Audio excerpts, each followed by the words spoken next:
La vie de Nicole Croisille, icône de l'art français, est un long et émouvant parcours, des sommets de sa carrière aux profondes souffrances de sa vie personnelle.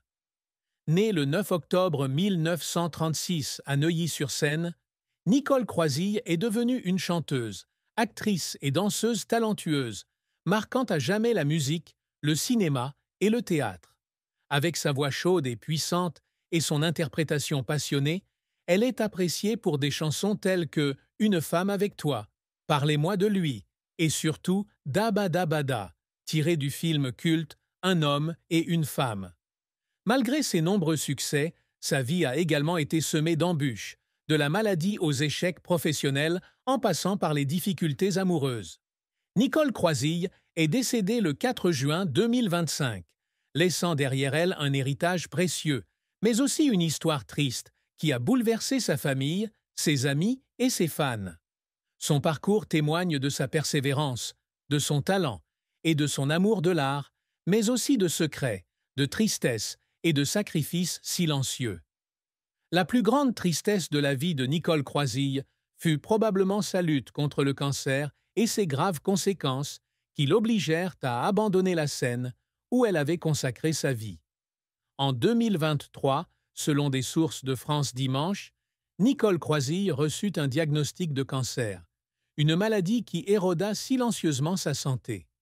Elle dut subir une chimiothérapie intense, perdant cheveux, poids et force. Pour une artiste comme Nicole, passionnée depuis toujours par le chant, la danse et le théâtre, l'impossibilité de continuer à se produire sur scène fut un choc psychologique immense. Elle confia dans une interview à RTL en 2023 qu'elle ne voulait pas vivre centenaire sans liberté et autonomie. Cette tristesse n'était pas seulement une douleur physique, mais aussi une perte spirituelle lorsqu'elle se sentait séparée des projecteurs, du public, des scènes qui avaient été le souffle de sa vie. Durant ses jours d'hospitalisation, confrontée à l'affaiblissement de son corps, Nicole repensait souvent à ces années glorieuses lorsqu'elle se tenait sur la scène de l'Olympia, chantant devant des milliers de spectateurs. Le sentiment d'être oubliée du public, même si ce n'était pas vrai, lui brisait également le cœur.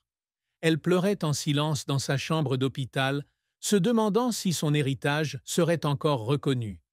Cette tristesse s'accentua lorsqu'elle vit l'inquiétude et l'impuissance de sa famille face à son état, et elle se sentit coupable de ne pas avoir été plus forte pour les réconforter. La carrière de Nicole Croisille fut un long parcours, jalonné de succès éclatants, d'échecs et d'efforts constants. Elle débuta sa carrière dans les années 1950, jeune fille passionnée d'art. Malgré les objections de son père, directeur d'agence de voyage, Nicole persista à poursuivre son rêve. Elle étudia la danse à l'Opéra de Paris à l'âge de 8 ans, mais son père lui interdit de se présenter au concours d'entrée à l'école des Petits Rats pour devenir danseuse professionnelle. Ne baissant pas les bras, elle suivit des cours à la Comédie-Française, devenant danseuse au sein de la prestigieuse compagnie. En 1957, elle rejoint la troupe de Marcel Marceau, célèbre artiste de pantomime, et part en tournée avec lui en Europe et en Amérique du Sud. Cette expérience lui permet non seulement de perfectionner son talent, mais aussi d'accéder au monde artistique international. Dans les années 1960, elle voyage aux États-Unis et se produit dans les clubs de jazz de Chicago, où elle est surnommée Soul Sister pour sa voix soul et son style aux accents jazz. Elle participe également à la revue de Joséphine Baker et travaille aux Folies Bergères de New York, confirmant ainsi la polyvalence de ses talents. Le plus grand succès de Nicole Croisille survient en 1966, lorsqu'elle collabore avec le réalisateur Claude Lelouch et le compositeur Francis Lai sur le film Un homme et une femme. Elle interprète Today It's You en solo et en duo avec Pierre Barou sur Dabadabada, un morceau devenu culte, associé à la romance du film. Le film remporte la Palme d'Or à Cannes et l'Oscar du meilleur film étranger, lançant la renommée internationale de Nicole. Dans les années 1970, elle continue de connaître le succès avec des chansons telles que Parlez-moi de lui, Téléphone-moi et Une femme avec toi. des chansons qui touchent le public par leur tendresse et leur force. En 1976, elle fait ses débuts à l'Olympia, un moment marquant, et revient en 1978 sous les applaudissements. Elle s'essaie également au jazz en publiant l'album Jazzville en 1987 et en collaborant avec des artistes tels que Manu Dibango et Toots Thielemans, exprimant ainsi son profond amour pour la musique noire américaine. Cependant, sa carrière ne se déroule pas sans heurts. À ses débuts, Nicole doit faire face à une concurrence féroce de la vague yé-yé, alors dominée par de jeunes chanteuses comme France Gall et Sylvie Vartan. Plusieurs contrats d'enregistrement lui sont refusés, ce qui la fait douter de son talent. En 1963, elle se produit au Festival de jazz d'Antibes, mais le public ne l'accueille pas chaleureusement, la laissant déçue. Elle pleure en coulisses, se demandant si elle aura la force de continuer. Autre échec. Elle tente de représenter la France à l'Eurovision 1974 avec les chansons Tu m'avais dit et Je t'aime un point, c'est tout. Mais elle n'est pas sélectionnée et l'occasion est perdue en raison du décès du président Georges Pompidou la même semaine. Malgré cela, Nicole a persévéré, travaillant sa voix pendant des heures, apprenant auprès d'idoles comme Édith Piaf et Françoise Hardy. Un jour, alors qu'elle préparait l'Olympia de 1976, elle a travaillé si dur qu'elle s'est effondrée en larmes dans la salle de répétition. Mais le soutien du public a apaisé sa douleur. Sa persévérance l'a aidée à surmonter cet échec, laissant une empreinte indélébile sur la musique et le cinéma français.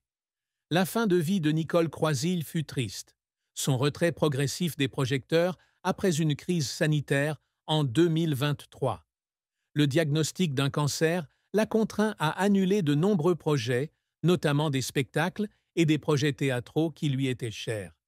Nicole, qui disait un jour « C'est sur scène que je me sens le plus vivante », a eu l'impression d'être dépouillée de son âme lorsqu'elle ne pouvait plus se produire. Durant ces dernières années, elle vécut tranquillement à Paris, n'apparaissant que dans des interviews occasionnelles, notamment sur RTL ou Europe 1, où elle évoquait sa maladie et sa vision de la mort.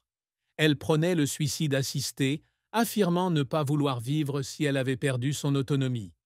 Malgré son optimisme, Nicole ne pouvait cacher sa tristesse en repensant à son parcours, de ses années de danseuse à la Comédie-Française, à ses nuits éblouissantes à l'Olympia, désormais un simple souvenir. Le public la délaissa peu à peu, les médias se concentrant sur les jeunes artistes, la laissant oublier. Un soir, seule chez elle, elle s'assit au piano, essayant de chanter « Une femme avec toi », mais sa voix faible et son corps fatigué la firent pleurer, réalisant que sa période glorieuse était terminée. Cette triste fin n'était pas seulement une perte personnelle, mais aussi la douleur d'une artiste autrefois une icône, désormais confrontée au silence de la scène. L'amour et le mariage de Nicole Croisille sont empreints d'émotion, mais aussi de tristesse. Elle a toujours été secrète sur sa vie privée, partageant rarement des détails sur ses relations ou son mariage. Dans son autobiographie de 2006, Je n'ai pas vu passer le temps, elle a révélé une partie de sa vie amoureuse, tout en la gardant secrète. On pense que Nicole s'est mariée au moins une fois, mais ce mariage n'a pas duré. Au début de sa carrière, elle a rencontré un homme, peut-être un musicien ou un producteur, qui l'a soutenue dans ses projets musicaux. Ils se sont mariés à la fin des années 1950. Mais la pression de la carrière chargée de Nicole, alors qu'elle enchaînait les tournées et les concerts aux États-Unis et en Europe, a provoqué une rupture dans leur relation.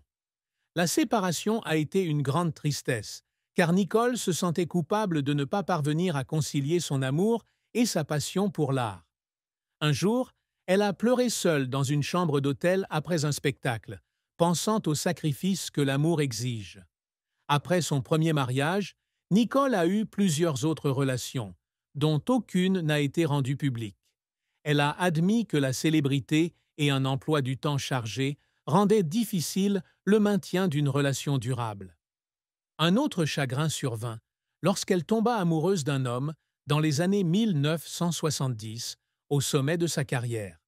Celui-ci, peut-être un collègue de travail, n'accepta pas ses fréquents voyages, loin de chez elle, et leur relation se termina dans un chagrin profond. Nicole se sentit tourmentée, se demandant si elle aurait pu sacrifier sa carrière par amour. Elle n'avait aucun regret, cependant, car l'art était sa vie. Plus tard, elle trouva du réconfort dans l'amitié et la famille, mais la tristesse d'un amour durable était toujours présente. Elle avait dit un jour que des chansons comme « Parlez-moi de lui » étaient sa façon d'exprimer son désir d'amour, un désir qu'elle n'avait jamais pleinement éprouvé. Le secret que Nicole Croisille avait si longtemps gardé caché était son combat silencieux contre la maladie de Ménière, une maladie de l'oreille interne qui provoque des étourdissements, des acouphènes et des pertes d'équilibre. Elle souffrait de cette maladie depuis les années 1980, mais peu de gens le savaient, car Nicole ne voulait pas que le public l'aperçoive comme faible.